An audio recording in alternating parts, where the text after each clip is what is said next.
തിരുവനന്തപുരം മേയർക്ക് ആദ്യ പരാതി. മുൻ മേയർ ആര്യ രാജേന്ദ്രന്റെ അഴിമതിയിൽ അന്വേഷണം വേണമെന്ന ആവശ്യം.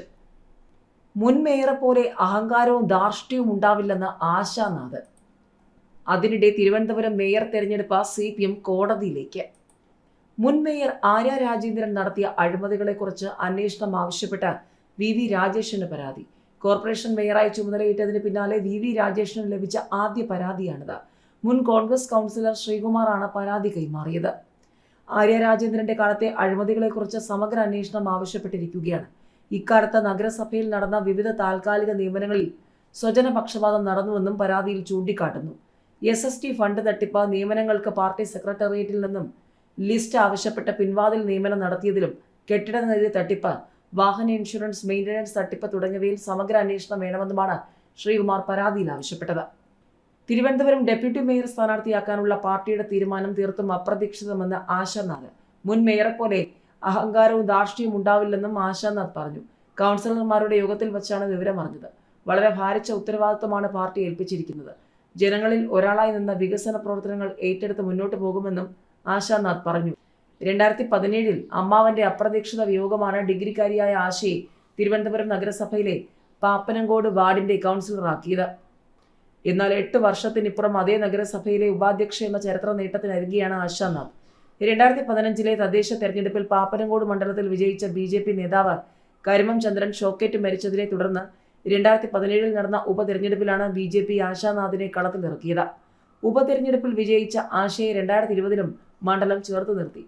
ഇത്തവണ പാപ്പനംകോട് വിഭജിച്ച് കരിമം വാർഡ് രൂപപ്പെട്ടപ്പോഴും ആശയെ തന്നെ BJP സ്ഥാനാർത്ഥിയാക്കി. പാർട്ടിയുടെ വിശ്വാസം കാത്ത് 3ാം വട്ടവും കൗൺസിലിലേക്ക് എത്തിയതോടെ ഡെപ്യൂട്ടി മേയർ കസേരയും ആശയ്ക്ക് സ്വന്തം. തിരുവനന്തപുരം മേയർ തിരഞ്ഞെടുപ്പിൽ ചട്ടലംഘനം ഉണ്ടായെന്ന് ചൂണ്ടിക്കാട്ടി CPM കോടതിയിലേക്ക്. വോട്ടെടുപ്പ് അസാധുവാക്കണമെന്ന് ആവശ്യപ്പെടാനാണ് തീരുമാനം. സത്യപ്രതിജ്ഞ ചെയ്ത 20 അംഗങ്ങൾ ചട്ടം ലംഘിച്ചുവെന്നാണ് CPMന്റെ പരാതി. BJPയുടെ ചട്ടലംഘനത്തിനെതിരെ CPM പ്രതിഷേധിച്ചിരുന്നു. നേരത്തെ ഇതിനെതിരെ പരാതി നൽകിയത് നിലവിലുണ്ട്. ബലിദാനിയുടെ പേരിൽ ഉൾപ്പെടെയുള്ള പ്രതിജ്ഞ അംഗീകരിക്കാൻ കഴിയില്ലെന്ന് CPM നേതാവ് SP ദീപക് പറഞ്ഞു. ചട്ടപ്രകാരം പ്രതിജ്ഞയെടുത്തവരുടെ വോട്ട് മാത്രം സാധുവായി കണക്കാക്കണം. BJP UDF അംഗങ്ങളായ 20 പേർ ചട്ടം ലംഘിച്ചെന്നും വോട്ടെടുപ്പ് നിയമവിരുദ്ധമാണെന്നും CPM ആരോപിച്ചു. ചട്ടം ലംഘിച്ചവരെ മാറ്റി നിർത്തി വോട്ടെടുപ്പ് നടത്തണമെന്നാണ് CPMന്റെ ആവശ്യം. അതിനിടെ തിരുവനന്തപുരം മേയറായി VV രാജേഷ് സത്യപ്രതിജ്ഞ ചെയ്തു. 51 വോട്ടുകൾ നേടിയാണ് VV രാജേഷ് മേയറായി വിജയിച്ചത്. 50 BJP അംഗങ്ങളുടെയും 1 സ്വതന്ത്രന്റെയും വോട്ടുകളാണ് ലഭിച്ചത്. UDFന്റെ KS ശബരിനാഥിന് 17 വോട്ടുകളാണ് ലഭിച്ചത്.